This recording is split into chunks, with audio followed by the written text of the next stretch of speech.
nos domínios da mediunidade de André Luiz, capítulo 11, Desdobramento em serviço. Chegou a vez do médium Antônio Carlos. Profundamente concentrado, denotava a confiança com que se oferecia aos objetivos do serviço. O irmão Clementino se aproximou dele e, como um magnetizador comum, impôs as mãos, aplicando-lhe passes de longo circuito, quer dizer, aquele passe que vai de cima até, vai descendo pelos lados, né, até embaixo. Castro, como que adormeceu devagarinho, seus ombros se enrijeceram. Do tórax emanava com abundância um vapor esbranquiçado que, se acumulando como se fosse uma nuvem, depressa se transformou à esquerda do corpo denso numa duplicata do médium em tamanho ligeiramente maior. Ou seja, o médium apareceu como se fosse outro corpo, só que um pouquinho maior. Nosso amigo como que se revelava mais desenvolvido, apresentando todas as particularidades de sua forma física, apreciavelmente dilatadas. Desejei ensaiar algumas perguntas, porém a dignidade do serviço me impunha silêncio. O diretor espiritual da casa submetia o medianeiro à delicada intervenção magnética que não seria lícito perturbar ou interromper. O médium, assim desligado do veículo carnal, se afastou 2 passos, deixando ver o cordão vaporoso, cordão de prata, cada um tem uma nomenclatura para isso, né? É aquele que liga o perispírito ao corpo, né? Ele diz, né? O médium, assim desligado do corpo carnal, se afastou 2 passos, deixando ver o cordão vaporoso que o prendia ao corpo somático.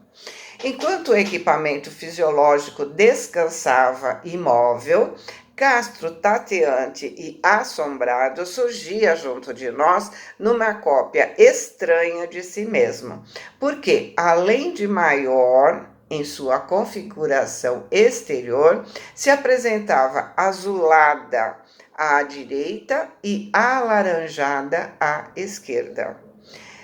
Tentou se movimentar, mas parecia se sentir pesado e inquieto. Clementino renovou as operações magnéticas e Castro, desdobrado, recuou, como que se justapondo novamente ao corpo físico. Verifiquei então que desse contato resultou singular diferença.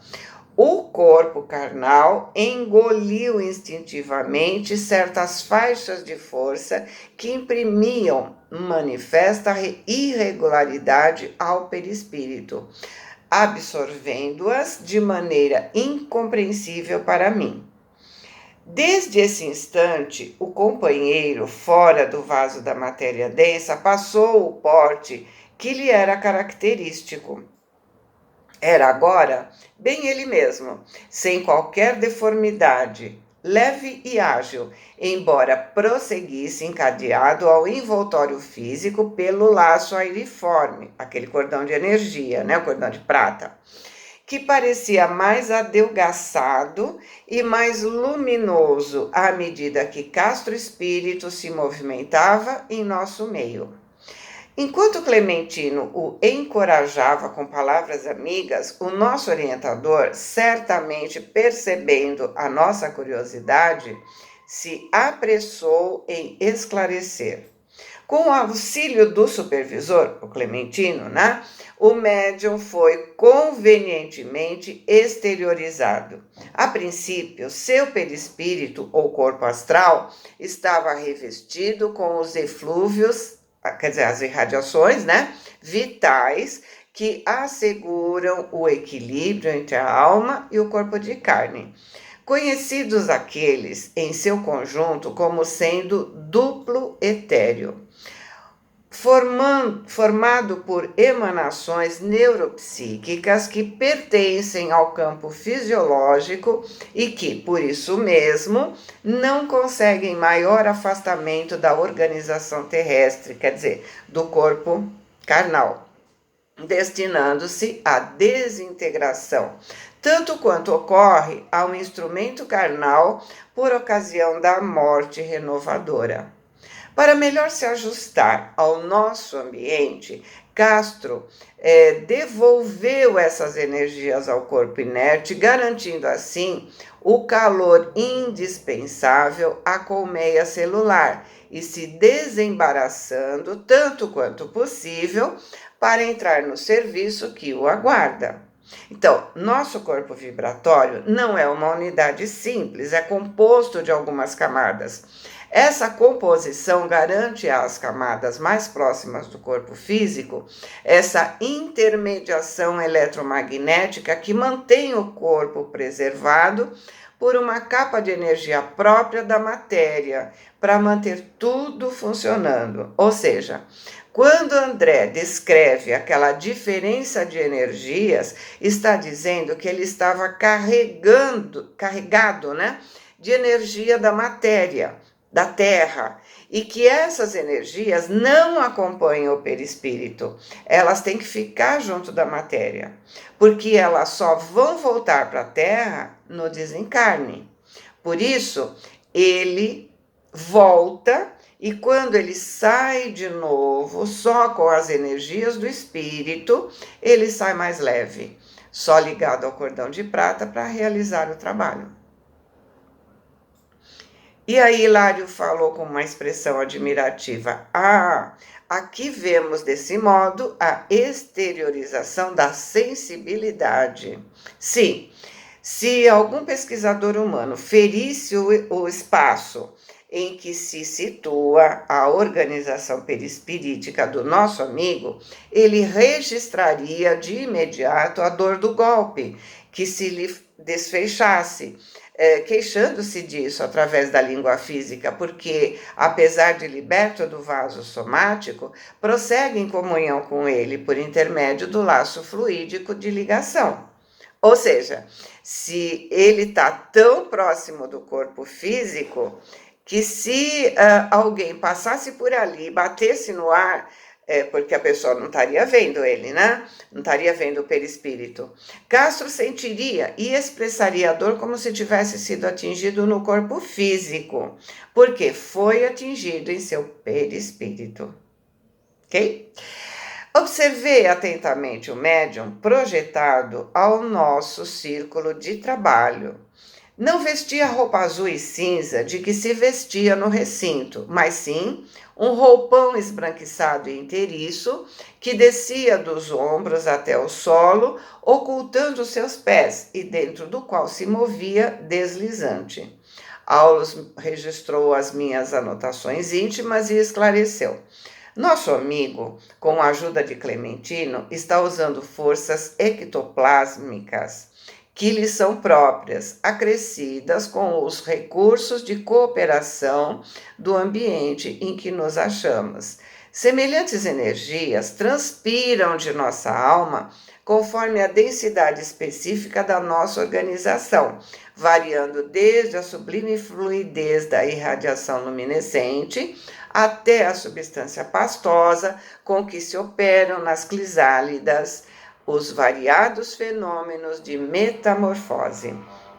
Depois de olhar o médium hesitante alguns momentos, prosseguiu: Castro é ainda iniciante do serviço. À medida que acumule experiência, manejará possibilidades mentais avançadas, assumindo os aspectos que deseje, considerando que o perispírito é constituído de elementos maleáveis, obedecendo ao comando do pensamento, seja nascido de nossa própria imaginação ou da imaginação de inteligências mais vigorosas que a nossa, principalmente quando a nossa vontade se rende irrefletida, quer dizer, sem intenção, à dominação de espíritos tirânicos ou viciosos, presos na sombra.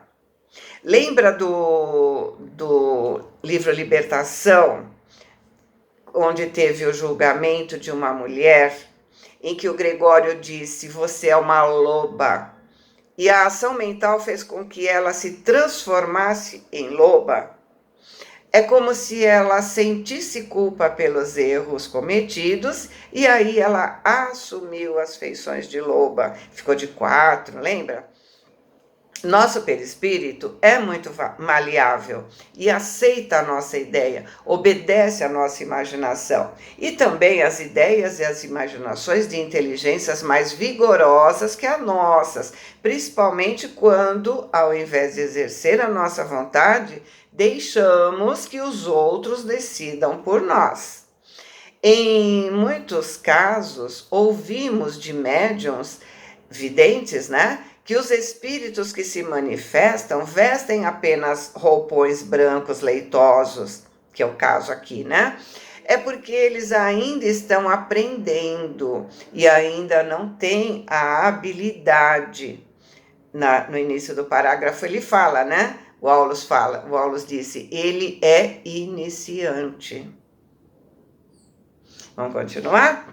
Nosso amigo, então, se pudesse, comentou Hilário curioso, mas cortando a frase, o assistente completou: se pudesse pensar com firmeza fora do campo físico, se já tivesse conquistado uma boa condição de autogoverno, com facilidade imprimida sobre as forças plásticas de que se reveste, a imagem que preferisse, né, ele imprimiria sobre as forças plásticas de que se reveste, aparecendo ao nosso olhar como melhor lhe agradasse, porque é possível estampar em nós mesmos o desenho que nos agrade. Olha, lembra a resposta que vocês perguntaram há umas semanas atrás? Se a gente pode mudar de aparência, né? Então, sim, a gente pode, né? Apresentar a aparência que a gente mais gosta. Mas tem que aprender. Olha isso que ele falou. Não é assim de imediato, tá? Então, sim, mas importa reconhecer que esse desenho, embora vivo, não é comparável ao vestuário em nosso plano. Aulus percebeu que minhas indagações incluíam sempre o imperativo de maior esclarecimento para Hilário, ainda neófito, quer dizer, novato, em nosso campo de ação, e talvez por isso procurou fazer-se tão claro e minucioso quanto possível, acrescentando: de modo algum, o pensamento modelará a forma que nos inclinamos a adotar. No entanto, os apetrechos de nossa apresentação na esfera diferente de vida a que fomos trazidos, segundo vocês já conhecem, variarão em seus tipos diversos. Lembremos-nos, para exemplificar, de um homem terrestre tatuado. Ele terá escolhido um desenho, através do qual a sua forma, por algum tempo, se faz mais facilmente identificável, mas usará a vestimenta que mais lhe atenta ao bom gosto, conforme as usadas no quadro social a que se ajusta. E sorrindo acrescentou: pela concentração mental, qualquer espírito se mostrará na expressão que deseje, mas, empregando nossa imaginação criadora, podemos e devemos mobilizar os recursos ao nosso alcance, aprimorando concepções artísticas no campo de nossas relações uns com os outros. A arte, tanto quanto a ciência, entre nós, é muito mais rica que no círculo dos encarnados, e por ela a educação se processa mais eficiente no que diz respeito à beleza e à cultura.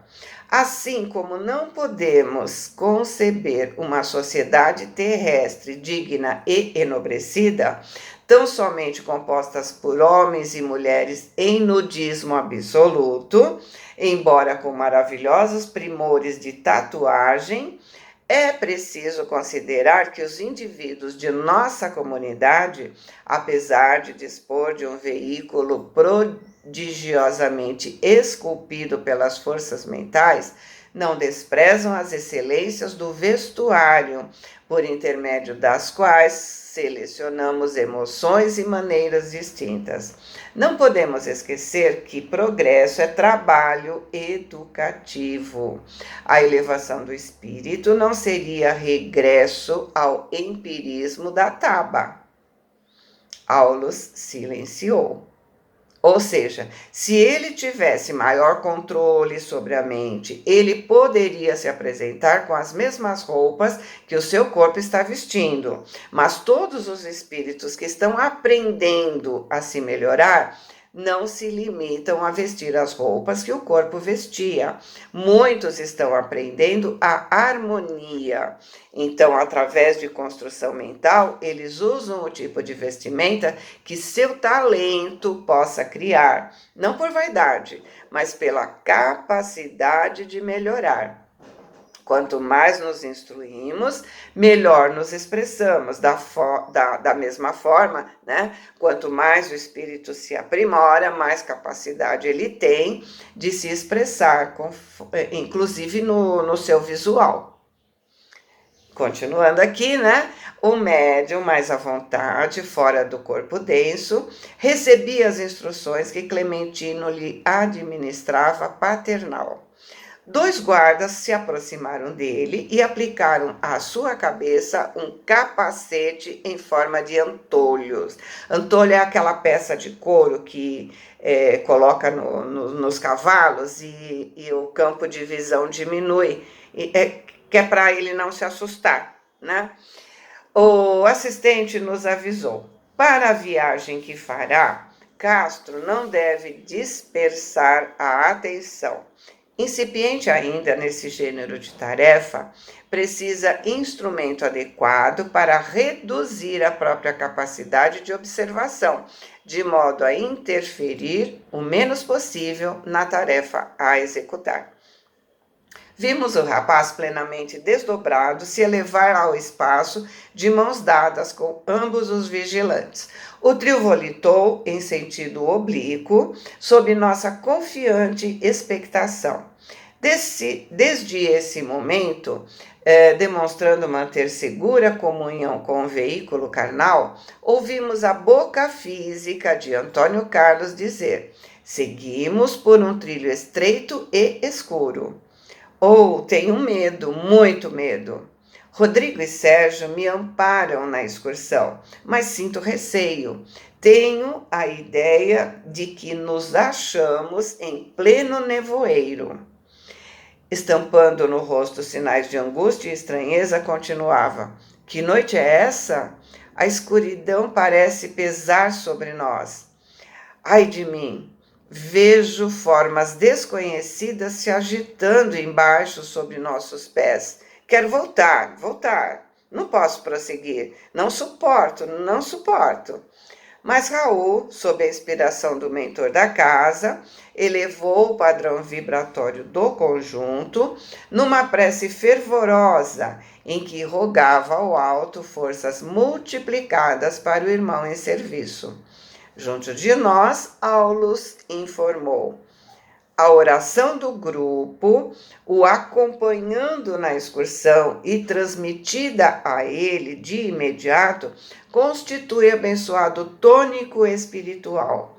Lembrando sempre que a oração sincera muda o plano vibratório de nosso entorno, de onde estamos. Assim, meus amigos, prosseguia Castro, como se o corpo físico fosse um aparelho radiofônico para comunicações à distância. A prece de vocês atua sobre mim como se fosse um chuveiro de luz. Lhes agradeço o benefício. Estou reconfortado. Avançarei. Interpretando os fatos sob nossa observação, O assistente explicou: raros espíritos encarnados conseguem absoluto domínio de si próprios.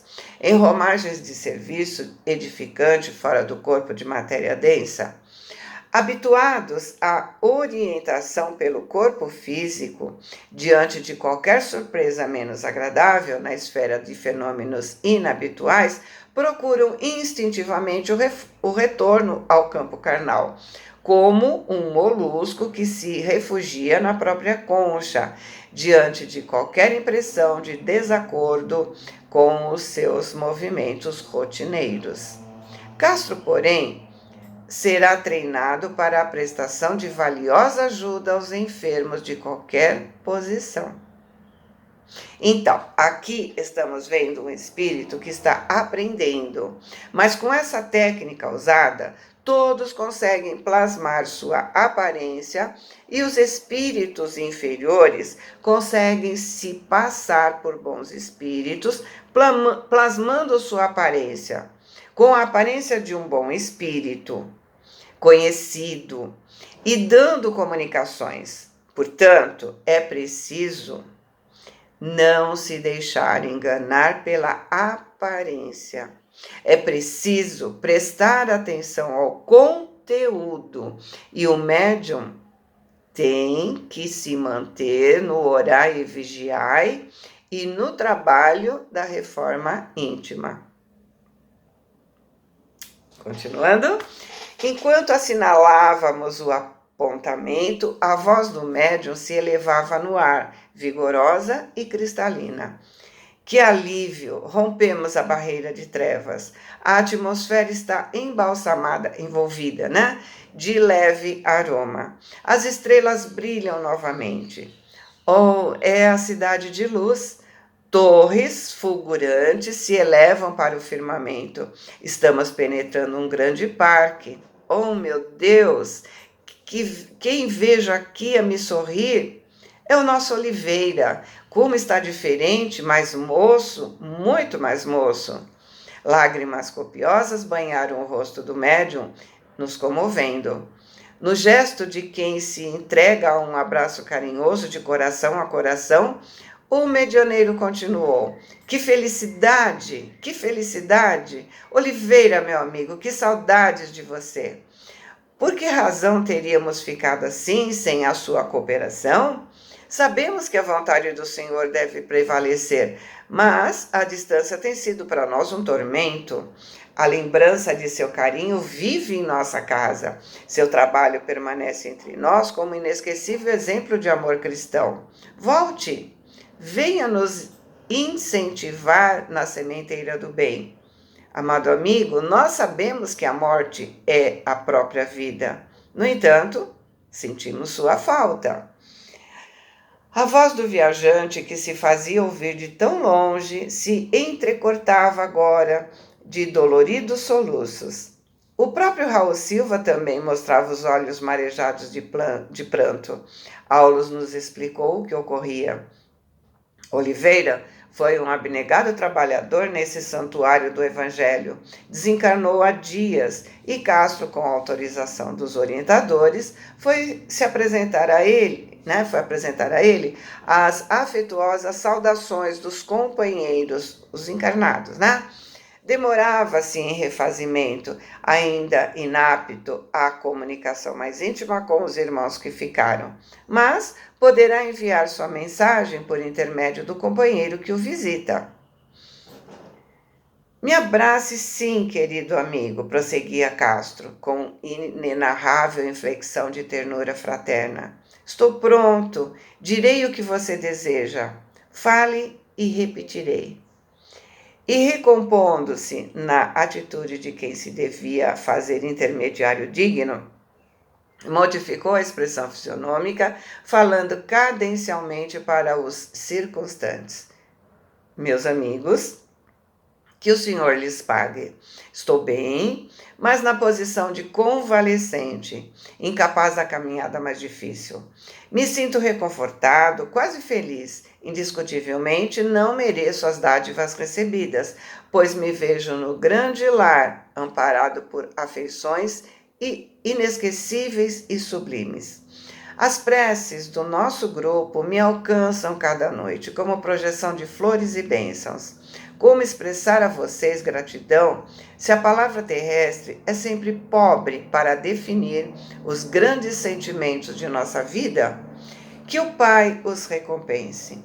Aqui onde me encontro, vim reconhecer mais uma vez o meu desvalor e agora concluo que todos os nossos sacrifícios pela causa do bem são bagatelas, comparados à generosidade da divina bondade. Meus amigos, a caridade é o grande caminho. Trabalhemos. Jesus nos abençoe. A voz de Castro se apagou nos seus lábios e daí a instantes ouvimos regressar, amparado pelos irmãos que o haviam conduzido, retomando o corpo denso com naturalidade. Reajustando-se como se o corpo físico o absorvesse de imediato, acordou na esfera carnal, na posse de todas as suas faculdades normais, esfregando os olhos como quem desperta de grande sono. O desdobramento em serviço estava terminado, e com a tarefa terminada, havíamos recolhido preciosas lições. E nós também, né? Boa semana, fiquem com Deus, amo vocês.